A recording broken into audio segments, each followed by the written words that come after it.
And so, the forging continues. Some days you shine, some days you rust. But every spark, every strike, means you're still becoming.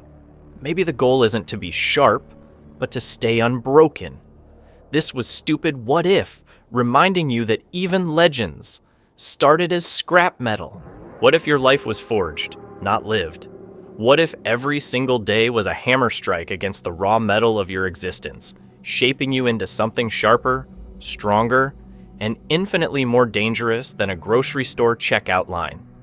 Today, we're diving into the ancient art of the samurai swordsmith, where patience wasn't just a virtue. It was literally life or death.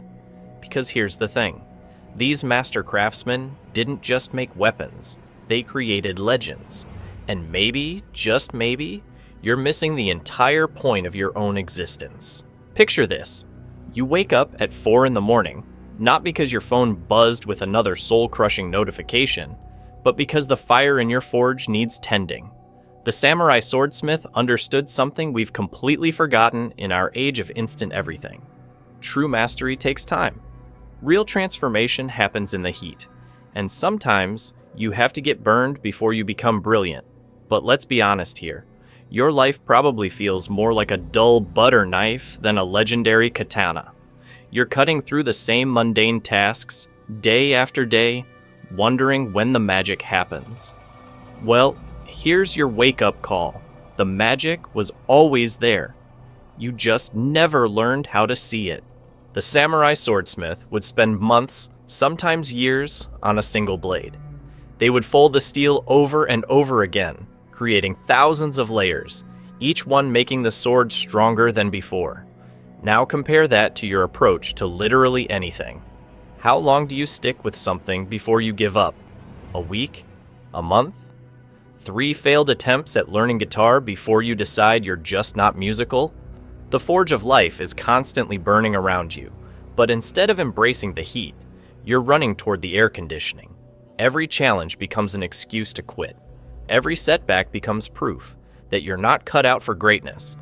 But what if I told you that every single frustration in your life is actually the universe trying to fold you into something extraordinary? Think about it this way. That impossible boss who makes your Monday mornings feel like a medieval torture session? That's the hammer. The bills that keep piling up faster than your ability to pay them? That's the heat. The relationship that ended badly, leaving you questioning everything you thought you knew about love. That's the folding process, creating layers of wisdom you never knew you needed. The samurai swordsmith knew that iron ore was worthless until it was heated, hammered, and transformed. Your raw potential is sitting there right now, waiting for you to stop complaining about the process and start embracing the transformation. But here's where it gets really interesting, and where most people completely miss the point. Modern life has turned us all into impatient apprentices. We want the finished sword without enduring the forge. We want the strength without the struggle. We want the sharpness without the grinding. But that's not how mastery works. That's not how anything works. The swordsmith understood that rushing the process created brittle blades that would shatter at the first real test. Your morning commute isn't just traffic, it's patience training. Your difficult coworker isn't just annoying, they're teaching you emotional control. That project that keeps getting rejected isn't failure, it's refinement. Every single day, life is offering you the chance to become something magnificent, but you keep treating it like an inconvenience instead of an opportunity. The ancient masters had a saying, the sword chooses its wielder. But before that mystical moment could happen, the sword had to be worthy. It had to be tested, tempered, and proven. The question isn't whether you deserve a better life. The question is whether you're willing to be forged into someone who can handle it. And let's talk about heat for a moment. The forge reached temperatures that would melt your smartphone and turn your morning coffee into vapor. But the swordsmith didn't fear the heat. They controlled it. They understood that without sufficient temperature, the metal would never transform. Your comfort zone isn't protecting you. It's preventing you from becoming who you're supposed to be. Every time you choose the easy path, every time you avoid the difficult conversation, every time you settle for good enough, You're basically telling the universe that you prefer to remain raw iron, unformed, unremarkable, safe, but ultimately useless for anything that matters. The samurai swordsmith worked in solitude, often spending entire days with nothing but the rhythm of hammer against metal. No podcasts, no social media, no constant stream of distractions telling them they should be somewhere else, doing something different, being someone other than who they were in that moment. They understood something we've forgotten. Focus is a superpower. But here's where your life gets really interesting. You're not just the swordsmith. You're also the metal. You're simultaneously the one wielding the hammer and the one being shaped by it. Every choice you make is both an act of creation and an act of transformation. Every morning, you get to decide whether today will be another day of mindless routine or another step toward becoming the masterpiece you were meant to be. The forge of life never stops burning. The hammer never stops falling. The question is whether you'll learn to work with the process or spend your entire existence fighting against it. Your entire existence fighting against it.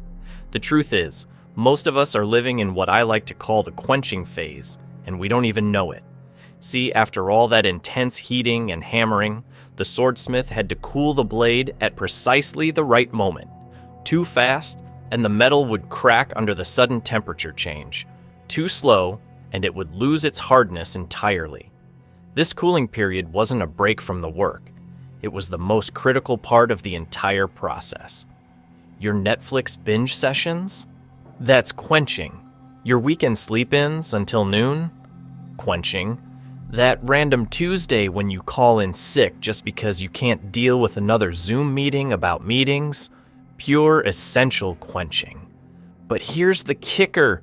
You've been treating these moments like guilty pleasures instead of recognizing them for what they actually are. Mandatory maintenance for your sanity. The ancient masters knew that a blade pushed too hard for too long would shatter. They understood something that your productivity gurus and hustle culture influencers seem to have completely missed. Rest isn't weakness, it's metallurgy. It's the difference between becoming a legendary weapon and becoming a pile of expensive scrap metal on the workshop floor. Think about the last time you actually took a real break. Not scrolling through your phone while pretending to relax, but genuine restorative downtime. When was it? If you can't remember, congratulations. You're basically a piece of overheated steel about to crack in half. That's why naps are basically spiritual training. And anyone who tells you otherwise has clearly never tried to function on 4 hours of sleep while dealing with their mother-in-law's unsolicited life advice. But the cooling period is just preparation for the next phase, and this is where things get really interesting. After the blade was cooled, it had to be sharpened. And let me tell you something about sharpening. It's not gentle. It's not comfortable. It's basically taking something that already went through hell and deciding it needs to go through a different kind of hell. The whetstone doesn't apologize for grinding away at the metal. It doesn't ask permission. It just does what needs to be done, one abrasive stroke at a time. Your life is full of whetstones, but you keep trying to avoid them instead of leaning into the process. That criticism from your boss? Whetstones. That rejection from the person you asked out? Whetstone. That time you tried to make homemade bread and it came out looking like a science experiment gone wrong? Definitely a whetstone. Every mistake is trying to sharpen you, but you have to actually learn from it for the process to work. The swordsmith would test the blade's edge constantly, making tiny adjustments, understanding that perfection wasn't a destination. It was a continuous practice. Your confidence is the whetstone. Use it or stay dull. But use it too aggressively, and you'll wear yourself down to nothing. Here's where most people get it completely wrong. They think sharpening means becoming perfect, flawless, untouchable. But the master swordsmith knew something different. The goal wasn't to create a blade so sharp it could cut through anything. The goal was to create a blade that could maintain its edge while being used for its intended purpose. A sword that's too sharp becomes brittle. A sword that's too dull is useless. The magic happens in the balance. You're not trying to become superhuman. You're trying to become useful, You're not trying to eliminate all your flaws. You're trying to understand how your imperfections might actually be features, not bugs. That tendency you have to overthink everything, in the right situation, that's called thoroughness. That way you get too emotionally invested in projects. Sometimes that's exactly the passion needed to push through when everyone else gives up. The Master Swordsmith moment comes when you realize that you're never actually finished. There's no graduation ceremony from life. There's no moment when you suddenly become perfect and never need improvement again. The forge keeps burning, the hammer keeps falling, the whetstone keeps grinding, but instead of seeing this as endless suffering, you start to see it as endless possibility. Even the sharpest blade can't cut through Wi-Fi lag, and even the most disciplined person can't control everything that happens to them. But you can control how you respond. You can choose to see every challenge as another opportunity to become more than you were yesterday. You can embrace the heat instead of running from it. You can welcome the hammer instead of resenting it. The beautiful thing about living like a swordsmith is that every day becomes both ordinary and sacred. Making coffee becomes a ritual of preparation. Dealing with difficult people becomes practice in maintaining your edge.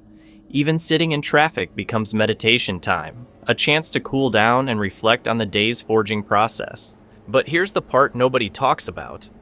The Master Swordsmith didn't just make one sword and call it a career.